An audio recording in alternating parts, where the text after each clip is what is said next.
So guys, welcome to this masterclass where I'll be presenting my new ebook, The Hidden Architecture of Transformation. So let's start off our session by connecting to our breath and our heart space. So please let's take some deep inhalations and exhalations for 5 to 7 times.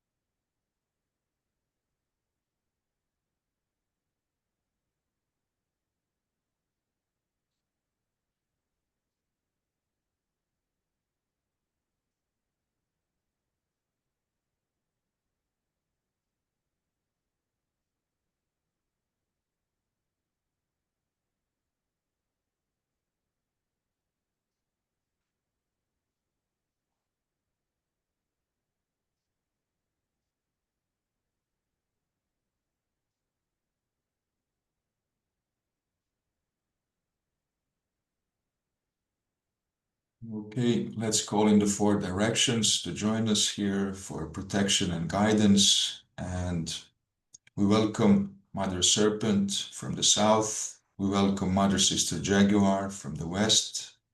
We welcome the Hummingbird from the north. And we welcome Eagle Condor from the east. Hereby we invite and honor Pachamama and all her relations. We salute the Apus, the ancestors, the luminous ones, the lineage of healers. And once more, welcome, guys. And the purpose of our meeting here is me presenting the book, The Hidden Architecture of Transformation, to you guys. And this book is much connected to the prophecy. And I was actually inspired by this prophecy of Pachakuti, which in another way we can call the emergence of the luminous human, or Homo Luminous, which is the concept created by Alberto Villoldo. So we're actually in the middle of this Pachakuti prophecy, Pachakuti time. So this Andean prophecy is saying that we are in a time of upheaval. And this is the cosmic upheaval. And us as humans, we're really sensing this very much in our 3D realm. So what this means is that it's the overturning of space-time, actually.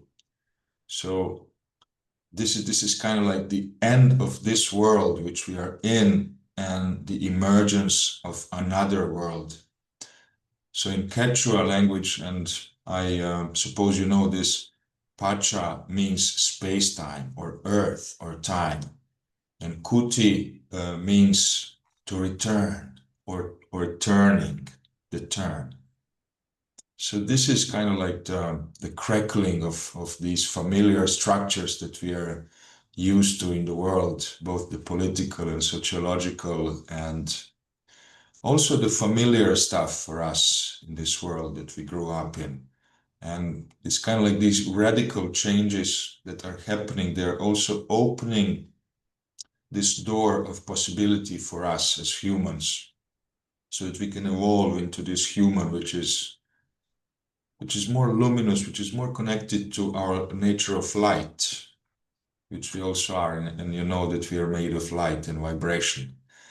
So the Kero lineage is holding that this is a moment where harmony and order can arise from chaos. So into this turning of the world, then we have a birth of this concept of Homo Luminous, which is coined by Dr. Alberto, as I mentioned.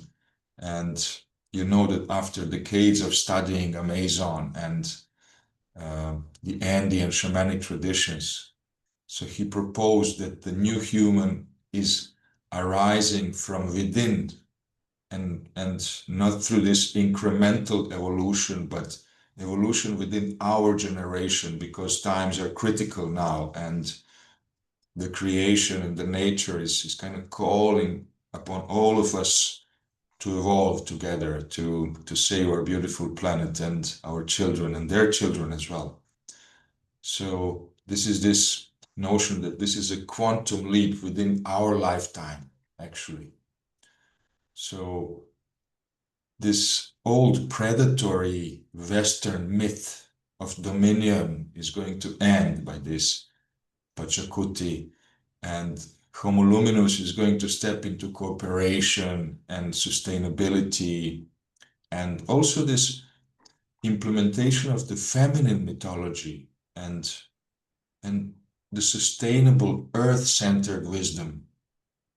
So the prophecy of Pachakuti is in a way heralding this emergence. And the Kero nation, they prophesied that a tear has been opened in the fabric of space-time or time-time. And this is kind of like the doorway for our luminous bodies to emerge, for to be born as this Homo Luminous, or for the Homo Luminous to be awakened within us and emerge. So these two threads, Pachakuti and Homo Luminous, they meet in kind of like this urgency, because we are really in a critical situation as humanity, and they're inviting us all together to rise as Homo Luminous, as this new human. And also they illustrate that in this great overturning, each person who is choosing this by own will is choosing also the coherence of own field, and by that creating coherence for the whole, and also choosing sustainability. And then the truth becomes that we become as a collective the emerging luminous species. So this is this mythical activation through biology and ceremony, so to say. And as Dr. Villoldo teaches, evolution happens within this generation and not incrementally. So the Kero is also teaching us that the rites of the Pachakuti are planting these luminous seeds in our bodies and also in our destinies, so to say. And to our destinies, well, our children are bound, and even the vision of our children's children. So this is very much connected to the future generations as well. So guys, this turning, the Pachakuti is here, whether we want it or not. And the luminous human is already emerging within you and I. So to say so, this book is the fourth actually in this line of books which I created for the awakening of the new human. And it is inspired by the teachings of the four winds and the prophecy of Pachakuti, and also some of my thoughts, which I developed through time and through study. So the hidden architecture of transformation, well, it's like this, it takes us and leads us into living a life of ceremony. And it's like this way shower, which is born from the prophecy of Pachakuti and my own practices and my own personal inner fire. So I like to call this like the masterpiece for the luminous human that I created. And well, it carries this blueprint of what it means to awaken in the times of collapse and renewal. And I can say to you that among 35 chapters, each chapter is kind of like this, a part of the larger map, like a puzzle. And each practice is, in a way, an initiation. And it's designed to help us embody this new human and also our luminous bodies just now, at this very moment. So this prophecy is alive, and the book is kind of like this offering to the new human, which is already walking. And that's within you guys and within myself. So once more, welcome. And I chose 3 chapters of the book for presentation of the book in this masterclass. And as the first transmission, we are going to start with a chapter which is called The Neurobiology of Grief. So I want to start this first part of the transmission with a poem. And this poem is made by Mary Oliver, and the name is Heavy. So this is just an excerpt from a collection of her poems. So the poem goes like this. That time I thought I could not go any closer to grief without dying. I went closer and I did not die. So it's a beautiful poem or short excerpt which kind of reminds us that sometimes when we are grievous and when we are in grief, we are also in fear to stay in grief or come into deeper grief. But Mary Oliver mentions here through this short passage that, well, even if we come into deeper grief, well, we are not going to die. This is just an experience, a human experience. So, guys, let's enter the field of grief and understand from a neurobiological perspective about grief. So, guys, grief is like this most universal teacher, and it is also least understood, we can say. Everybody carries grief, but few people honor grief.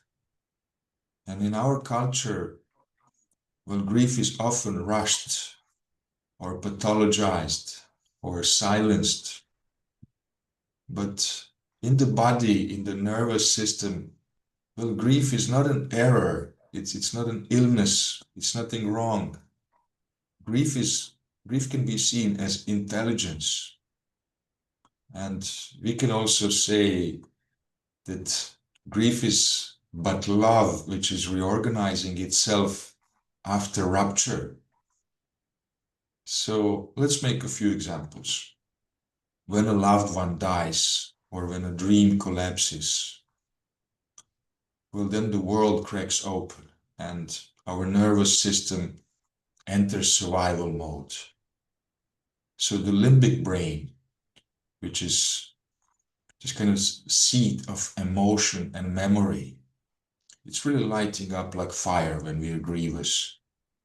And the amygdala is our amygdala, which is another important part of our brain. It's screaming danger. Hippocampus is replaying fragments of the past, and it's like this broken loopy movie that is replaying in our brains. So our bodies also have a tendency to clench when we are very grievous, and our breath shortens. Our sleeping patterns, they're scattered around, and our appetite fades. So all of these symptoms is our body, which is trying to make sense of this disconnection. So the body, we can say, remembers wholeness. And grief is kind of like this pulse of love, which is searching for its shape again, for the wholeness. So let's speak a little bit about the biology of loss. So scientists, they have mapped what shamans always knew, that grief is not in the head, it's actually in our cells. And that's why we can say, connected to the passage before, that's in our body, in our tissues. So the cortisol, the stress hormone, is spiking when we are grievous. Oxytocin, which is the bonding hormone, is plummeting down, and our heart rhythm is becoming erratic as well. And our immune function is dropping down as well. So from a medical lens, grief looks like danger. And from a spiritual lens, well, grief is the medicine that reopens the heart. So just as an example, just as a fever is burning out infection from our body, well, grief is burning through the illusion of permanence, we can say. So from the angle of neuroplasticity, we can say that our neuroplastic abilities are heightened during grief. This is a very fertile area to create new neural connections. So the very breakdown of these familiar patterns is creating the condition for new connections in our brains. So tears, sobs, silence, even trembling, these are not symptoms that we are supposed to numb. These work in a way like portals through which the nervous system is reshaping itself and finding this wholeness again. So this is a process that we obviously ought to come through as a natural thing. And I like to say that grief is kind of like this area of neuroplastic fire, really, because our brains are, even though it may seem for us that we are in a very bad state, but the brain is actually very prone to change and creation of new neural connections when we are grievous. And it's really useful to know this next time when we be grievous. So let's look at grief from the mythical mirrors. So in the myth of Inca, when someone dies, well, their soul is journeying across the river to the land of the ancestors. And the living family does not weep, for the died ones to hold them back. But they're singing to guide them forward.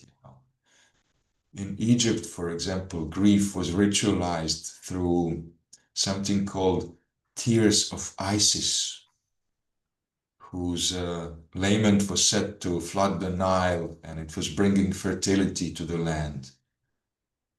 So here we see that the ancients knew grief is not just personal. Grief is universal, cosmic. So let's say that each death or each loss is kind of making a small crack or crack opening the shell of the human heart, so that this great river can flow again, metaphorically said. So when we grieve, we are not alone in that metaphorical way said. We are standing in this oldest human ceremony, the ceremony of transfiguration of love itself. So guys, let's speak a little bit about the nervous system's alchemy. So from a neuroscientific perspective, grief is this like integration crisis. And in our brains, there's this part called the default mode network. And it's the part of the brain that is constructing the story of the self. And the default mode network, when we are grievous, it's kind of destabilized and is trying to ask itself, the ego, who am I? And this is actually throughout the whole process of the grievousness, this is a question of recreating our identity, finding our wholeness and our center again. So this collapse can feel very painful, but there is a possibility there. Because when the story of the self is disintegrating, well, once again, new neural pathways can form. And something, a part of our brain called anterior cingulate cortex. And this part is bridging emotion and decision making. It's kind of beginning to recruit new neural circuits in our brain. So slowly, slowly, the brain is learning a new map of self-love and love. And this is the map that includes absence as presence. Very interesting. So from a shamanic perspective, we can say that this is a lot like soul retrieval, because these are, in a way, fragments which are scattered in trauma, and we're kind of calling them home back to us. So the luminous body can be torn by this rupture of grief and is kind of beginning to knit new threads, light threads around itself to protect itself. So let's say and look at the grief through breath. So every grief that we are experiencing is in a way also a practice of breath. So we can look at it from our remembrance. So in the first gasp of loss, the breath is collapsing, as we know, and when we get shocked or something, we kind of, so the breath is always involved in the process of grievousness, and it's affected very much.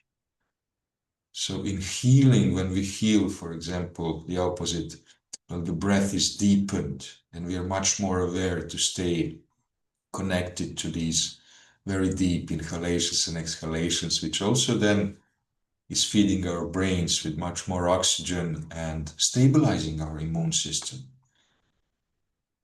So in Kero tradition, grief is kind of like exhaled through fire ceremony, to the ceremony of release. And the smoke of the fire is carrying grief to the stars, where the ancestors can transmute the grief into wisdom. So in modern science, the vagus nerve is kind of like this great river between brain and heart and gut. And it's really soothed by slow and intentional breathing. So this says to us that in our grievousness, first our breath is affected, and then by our breath we are affecting the vagus nerve, which is connecting our brain, heart, and the gut. So breath is how we teach the body that it's safe to grieve. So let's breathe for a minute or two together, guys, just to remember.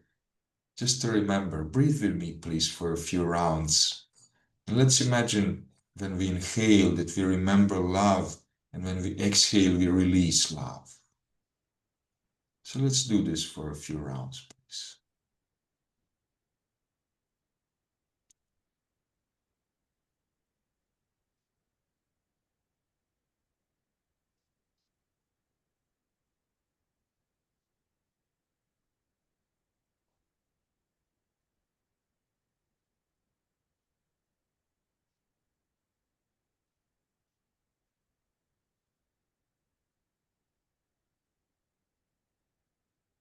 And this is, in a way, guys, how we can see grief as ceremony by staying conscious on our breath. And in that way, we can really, in a quicker, come to this center again when we are in times of grievousness. So let's speak a little bit about the shadow of unfelt grief. So guys, what happens if grief is not honored? Well, it kind of like burrows underground, and it hardens into depression or cynicism or even addiction. So the body carries it in fascia, in tissues, in muscles, and also in the curve of the spine as well. So you can see unexpressed grief becomes our psychological shadow as well. And then this shadow, in a way, is leading our destiny. But when we honor our grief, it becomes the grace. And we can say in a poetic way that tears, they're salting the soil, and breath is softening the heart. And even anger, even rage can be transmuted when we know that beneath every grief is actually love. So let's speak a little bit about the collective grief, because we are not living only with our personal grief, but we're living with the collective grief. And as we know, there are wars all the way around, extinctions of minorities, cultural collapses. A lot of us are carrying ancestral wounds. Well, the nervous system is not designed to metabolize these endless headlines of catastrophe as we are being fed by the news. So, but we are here, we are a species which are learning how to grieve, not only for ourselves and our families, but also for others. And let's say, in a way, also for Mother Nature and her relations, for the forests, for the oceans. And even in an abstract way, we can say that we are grievous over the futures which are unborn. So this is where ceremony matters. Ceremony is, in a way, gathering and focusing scattered grief into a container. And in this container, it can be held, shared, transformed.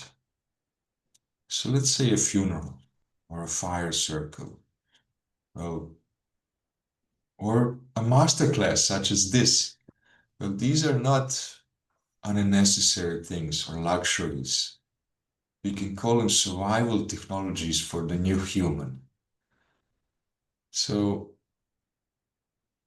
in the last part, we're going to talk about the initiation hidden in grief.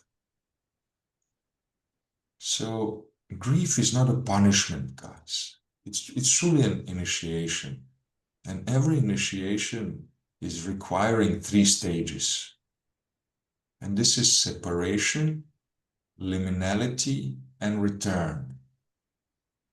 So separation is like the rupture, the loss, the break. Liminality is this wilderness, the not knowing, the dance of the psychological shadow. And the return is the part where we integrate and the wisdom from the grief and the re-entry as someone who transformed. So this is saying to us that grief is dragging us into separation and holding us in liminality. And eventually, if we focus on our breath, if we feel, if we dare, well, grief is birthing us into return of wholeness. So we can say that we are not getting over grief, but we are growing into grief. We are becoming this larger container. So a vision for the new human here is that a new human is not the one who is avoiding grief, but the one who knows how to transmute grief, who can sit in silence without needing to fix, who can let tears be medicine, and who can turn rupture into compassion. So the new human can hold both sorrow and joy in the same body. So we can then call this resilience. So this is about it, about the grief. And you know, as we finish this part of the transmission, you can kind of have this integrative thought and can place one hand on our heart and we can whisper to ourselves one grief that we are carrying. And we can try to notice this pulse beneath our palm. And we can even ask ourselves, what shape is love trying to take now? I'm going to seek deeper for answers. So thank you guys. And as the second part of the transmission, we are going to be talking about Jaguar medicine and the shadow dance. This is one of the chapters from the book that I chose for this masterclass. So I want to start again with a poem. And this is a poem by Rainer Maria Rilke, and it's called The Man Watching. What we fight with is so small, and when we win, it makes us small. What we want is to be defeated decisively by successively greater beings. So let's enter the shadow here. So every human being, as we know, has a shadow, and the shadow is not evil. It's not our enemy. It's simply a part of us that we haven't yet dared to love. So fear is a guardian of the shadow. And it's not this fear of, I don't know, like something like a tiger or falling rocks. It's the fear of ourselves, the fear of our rage, our lust, well, our hunger, or our power, even at the very end. So the nervous system is responding to this fear the same way that it responds to physical danger. So we know that the amygdala is firing, adrenaline is surging in our bodies, and we are locked in fight and flight or freeze. So here's the paradox of the shadow.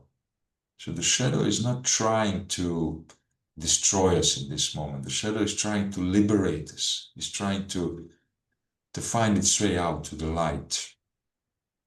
And every time we run from this shadow, kind of grow smaller, we bury ourselves. And the concept of the jaguar as medicine here is actually inviting us there where our fears are deepest. So let's meet the jaguar. So in the Kero medicine wheel, jaguar lives in the west, as you know. So jaguar is the one who walks without fear through the darkness. So jaguar is the one who crosses between the living and the dead. And jaguar is also the guardian of shadow work. So when jaguar comes to us, it's not asking us to be polite, or it's not asking us for theory. It's asking us to find this courage within ourselves. So in our nervous system, jaguar represents the rewiring of our fear. So when we face what we are avoiding, guys, then our amygdala is learning. So the prefrontal cortex, the front part of our brain, is the seat of sovereignty, is kind of regaining command, and the fear is no longer a master then. Fear just becomes a signal. So the jaguar is teaching us here, the only way out of fear is through fear. So, guys, in the third part, a little bit more about the shadow, and I call this the shadow dance, because the jaguar medicine is very much bound to the shadowy parts of our psyche and ourselves. So you know that the shadow is what we repress, deny, disown, and we project it onto others as well. So psychology is teaching us that projection is the exile of the self. And what we cannot hold in ourselves, we cast onto our brother, sister, husband, wife, our partner, our enemy. So shamanism is teaching us that the shadow is feeding on avoidance. The more we deny, the more it haunts us. So medicine of the jaguar is ending this dance, and it's not negotiating with shadows. It's simply devouring shadows. So here's the beauty of this. Jaguar is this predator which is working for your behalf, for my behalf. And it's not eating our essence as the predator, it's eating our own lies. And it's kind of killing off our masks and our pretenses. So let's look at the science of fear transformed. In neuroscience, this is called extinction learning. When we face a fear without avoidance, then our ancient mind, the amygdala, is rewiring. And the brain is learning, well, fear is not fatal. I can face fear. So exposure to fear is kind of dissolving the terror of the fear itself. And the courage, we can say then, is rewiring the nervous system. So as an example, we can say that every warrior or a person who has survived trauma knows this. The panic attacks becomes like this initiation. And then the battlefield are the flashbacks, and they become our medicine as well. Then our psychological scars, they become our teachers. So we can say in a metaphorical way that the jaguar is prowling through our nervous system as well. And every time we dare face what we ran from, we are stabilizing this psychological factor of the shadow and integrating it. So Jaguar offers liberation, really. When we stop running, when we open our eyes in the dark, our own darkness. Jaguar is teaching us to see in the night. So this is why I call this part the shadow dance. So the moment we let's say also metaphorical way, when we feel that the jaguar's teeth are locked on our neck, for example, and they're not there to kill us, but they're there to remind us that we are alive. And the moment we are not fleeing from jaguar's teeth, this is the moment that our shadow becomes our ally, facing even the fear of death. And that's why we often say, when we mention the jaguar medicine, transcending death and becoming infinite, eternal.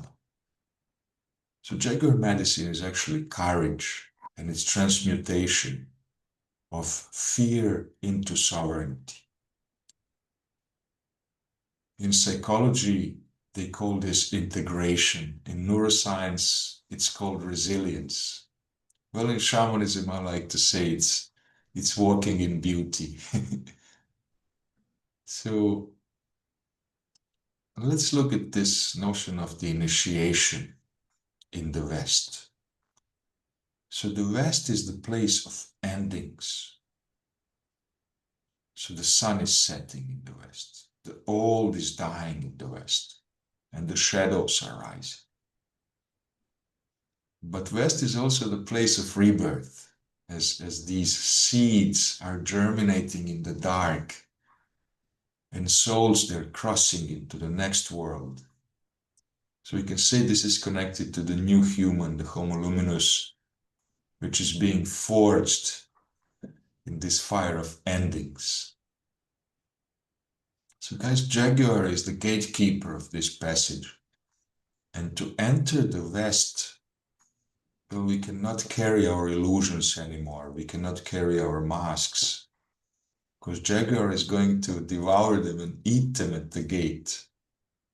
So this is shadow dance once more, the end of what is false, so that the true can arise. So let's make a small integration practice here for just a half a minute. Let's close our eyes together and let's imagine the jaguar stepping from the shadows. And its eyes are meeting our eyes.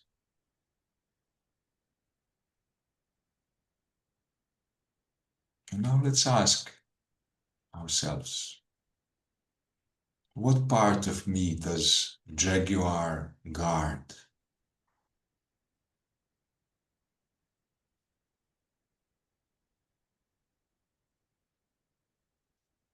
And what part of me does Jaguar liberate?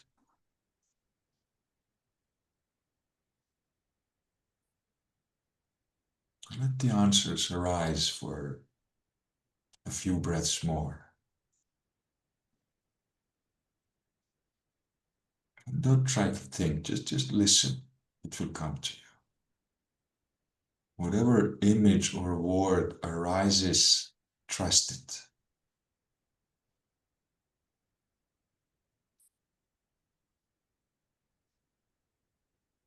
And that's actually the Jaguar speaking.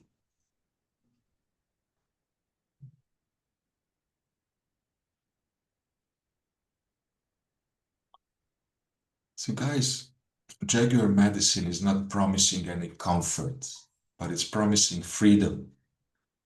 And to walk with the Jaguar medicine is to stop running, is to dance with our own shadows and to discover our power, to feed the Jaguar with all of our fears. It is kind of getting in touch with our sovereignty again.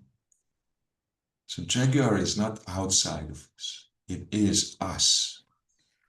And the shamanic notion is to part of our second chakra, our sacral chakra, and devouring our own falsehood. So it's also learning us how to walk and cross between the realms of life and death. So in a metaphorical way that the Jaguar has stepped here today among us to from the shadows to remind us that we are not prey. We are powerful, actually. So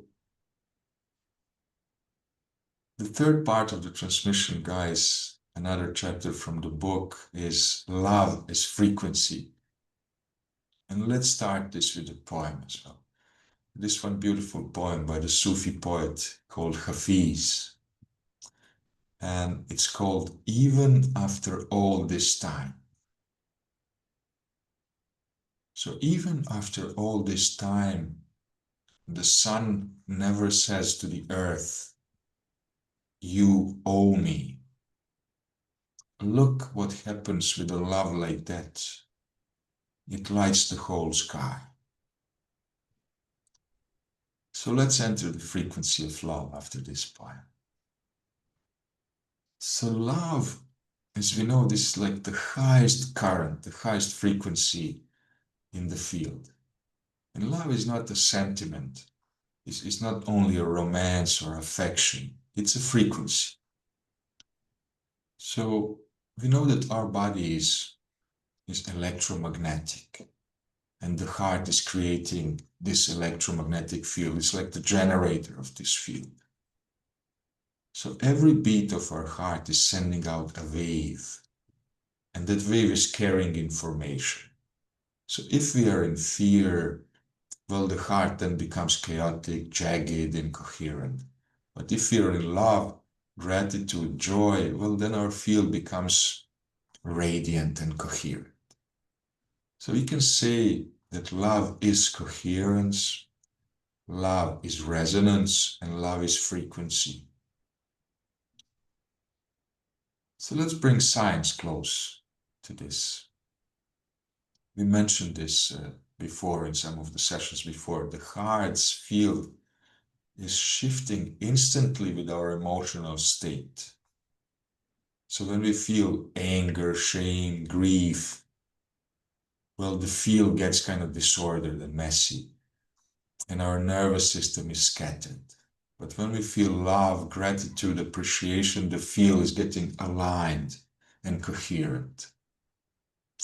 So by this coherence, well, we got better decision making, greater immunity, faster healing, expanded intuition. So in neuroscience, they call this the heart-brain harmony or coherence. And in spirituality, we can simply say that this is love radiating through our field as the frequency. So let's speak a little bit about love as the new biology connected to the new human, the Homo Luminous. So we know that our genes are not fixed. Epigenetics has proven that emotional states, environmental signals, and thoughts, well, they can turn genes on and off. So love is not just this feeling, it's actually genetic information also. And love is signaling to our cells on a cellular level to repair, to regenerate, and to open again. While in contrast, the fear is signaling, of course, the cells to close and to defend and to harden. So connected to the notion of the new human, concept of the new human, well, the new human learns to live in love. Well, not only as this daily emotion, but as biology. So every thought of gratitude is kind of this genetic switch. Every act of compassion is an epigenetic signal. Well, every breath in coherence then is kind of becoming this biology of love. So what about the mythic mirrors of love? Every culture has been singing about love as well, let's say in a modern way, as the highest frequency.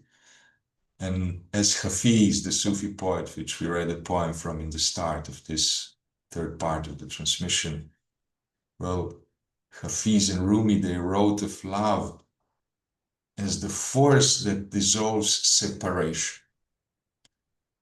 In Andean wisdom, well, Munai, unconditional love, is this highest law.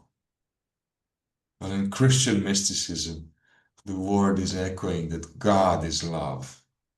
Well, even in physics, Einstein, he claimed once that love must be seen as a fundamental force of the universe.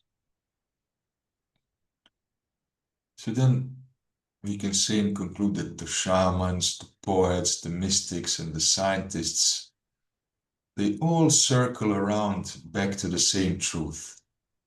Love is not just an emotion, love is structure, love is frequency, and love is the hidden architecture of the cosmos. We can ask ourselves then, are we that architecture, guys? So, love as initiation. Let's say love is not easy. Love is not safe. Love requires the death of pride, the surrender of armor, and the exposure of our heart. So to walk in love is to risk heartbreak, to risk betrayal, to risk loss. But here's the secret that you remember that Jaguar already taught us. Everything what we fear in love, rejection, grief, pain, they're not the end. They're only these thresholds that we need to learn to pass. So if we remember that the grief is love reshaping itself, well then shadow is love unclaimed. Or we can even say fear is love asking for expansion. Well, let's then connect this to the new human. The new human is not avoiding love. The new human is love. Love as a biology, as a frequency. So love, we can say, is the nervous system tuned to this truth. Or we can say love is the luminous body broadcasting coherence. Or love is the architecture of destiny. So guys, let's do a little practice at this part of the transmission. Let's close our eyes, I invite you to, and let's place a hand on our heart, or both your hands as you wish. And let's breathe in through our nose and exhale through our mouths for 7 to 9 rounds.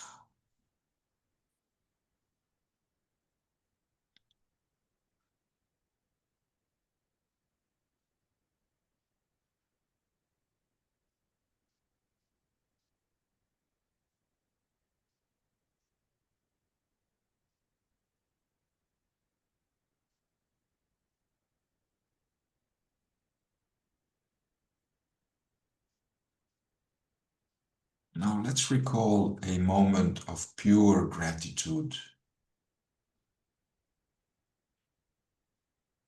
Maybe the face of someone you love. Maybe the love for yourself.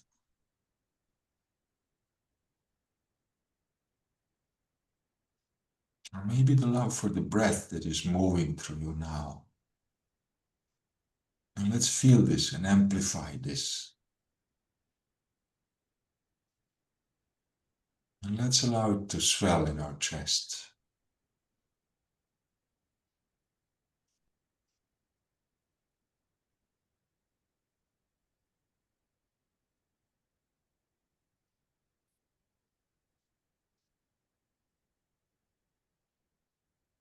Now let's imagine our heart broadcasting this frequency outward, expanding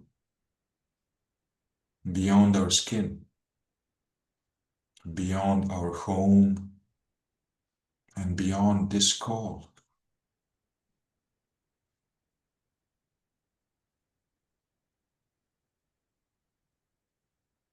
And let's see our love lighting the field that we share tonight.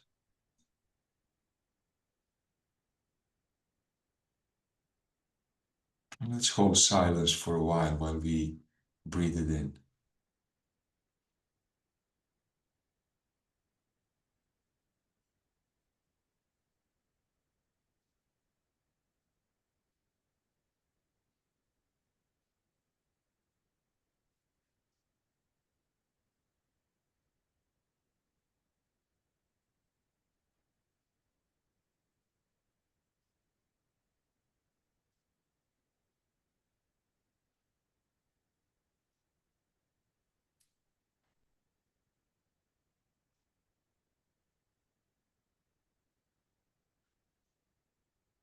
Okay, guys, in this part, last part of the transmission, we will enter the last part within this state that we created now, the love on the surface of our conscious mind. So let's just summarize it a bit. When we live in fear, so this part of the brain reticular actuating system, this is the brain's filter, is always showing us danger, failure, limitation. But living in love, that same filter begins to reveal opportunities, beauty, synchronicities. And then love is rewriting the perception and choices, and it's also reshaping our destiny. So we can say the signal that we broadcast is the reality that we encounter. The frequency we radiate is the world we magnetize. So love is not waiting for you in another person. Love is not waiting for you in the future. Love is the frequency you choose to inhabit right now. And when you inhabit it, the world rearranges itself. So this is why the practice of consciously calling upon elevated emotion and embodying it connects us to this self-love, and then in turn reality reorganizes around us. So guys, I propose to you later today, after the meeting, journal some thoughts. Ask yourself, if my love were a signal, what would world create for me? Well, then live as if that world is already breathing within you. So family, friends, we walk through these 3 chapters now. Grief as a medicine, shadow as a power, love as a frequency. And the book Hidden Architecture of Transformation is this map. And if you feel called, well, step into this new human. And thank you for being here tonight. And as the last part of the session, I hope that you have your candles ready for a short fire ceremony together. Do you have your candles, guys? You don't? Forgot my candle. Well, okay. If you do have candles, well, okay, prepare your candle and let's just focus on our heart space for a while again. Closing our eyes and taking some deep breaths again. Inhaling this energy of infinite possibilities and exhaling whatever no longer serves.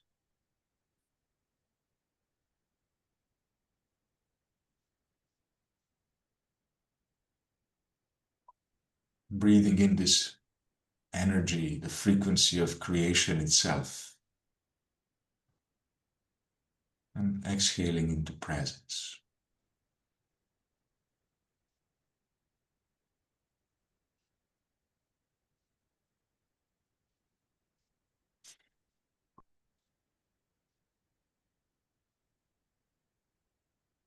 So we are together now in this timeless field of infinite possibilities and actually beyond fear and limitation.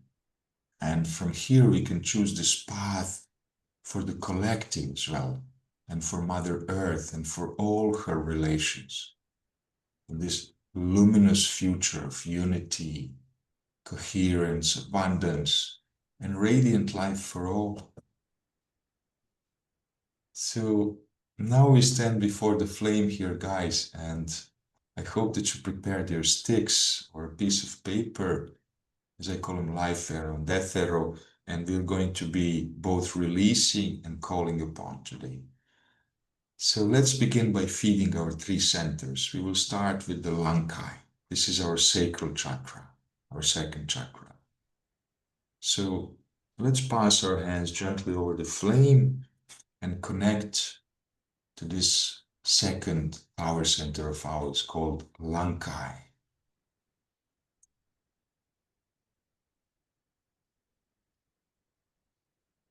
It's a place of action.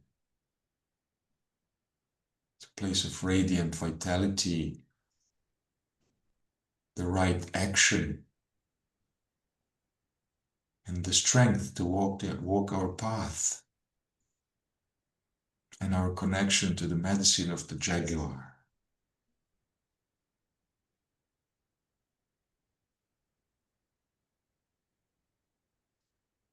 Now let's pass our hands over the flame once more and connect to the heart, the moon eye.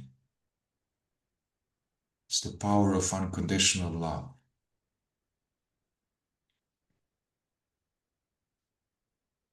Let's call in the love as frequency into our heart space.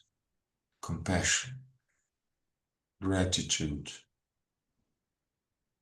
and also the courage to radiate coherence.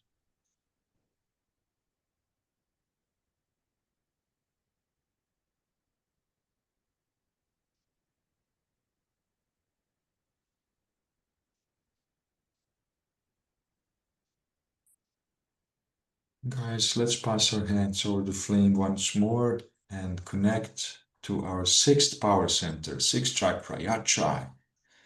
The mind, the power of knowing, the inner vision, or the soft eyes of the heart.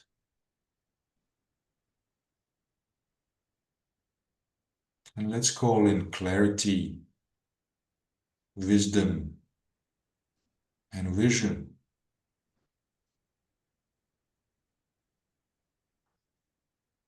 And let's allow our knowing to align with the highest path for the collective.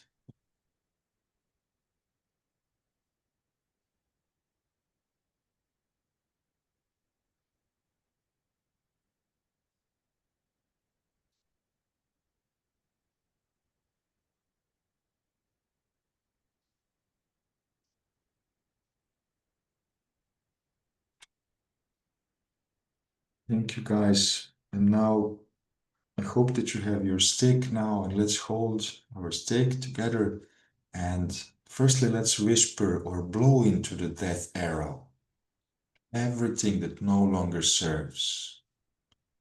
Old griefs, shadows, fears, limitations. Let's blow those into the stick.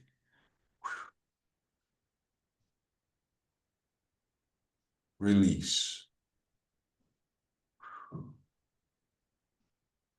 The collective greed, the exploitation, manipulation. Let's release all of those.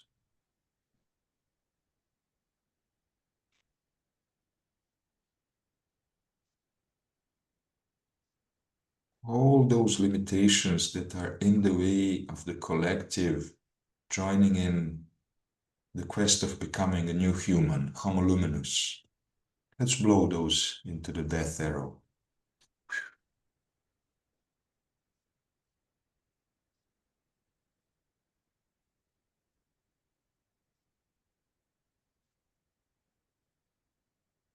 Now, guys, you can take another side of your stick or just blow it into the same side. Let's blow into our life arrow now. Abundance on all levels. Physical, emotional, mythical, spiritual. Let's call in radiant health. Love as a frequency, creativity, and destiny aligned with Pachamama and all her creations, and the luminous future for all of us as a collective. Now let's blow into the stick these wishes and desires of life for the collective and for ourselves.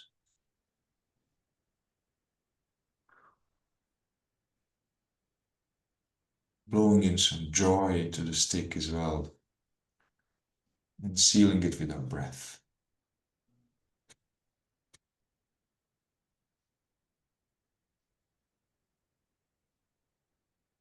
Now, guys, let's bring that stick or the arrow to the flame, and be careful not to burn yourself, please. And let's just watch for a few seconds as the flame consumes what is finished and ignites what is to be born. Be careful, please. And once your stick is close by burned, gently place it on your plate or in a glass of water if you have it beside you. And thank you, guys. Let's close this circle in gratitude today for each other, firstly, and to the lineage of healers of the Karo nation, to the luminous ones, to the ancient ones who once dreamed us into being. Let's pay our gratitude to Pachamama and the Apus, to the cosmic forces that align this prophecy of Pachakuti. And let's also realize that we are unborn, undying, and death-defying, and that together we are rising into this Homo Luminous. We are stepping into our prophecy and remembering our destiny. So by you and by me, the new human is alive,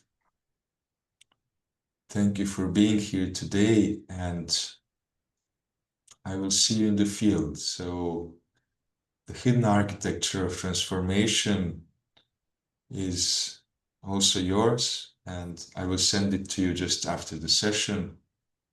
So thank you for being here, guys. Thank you.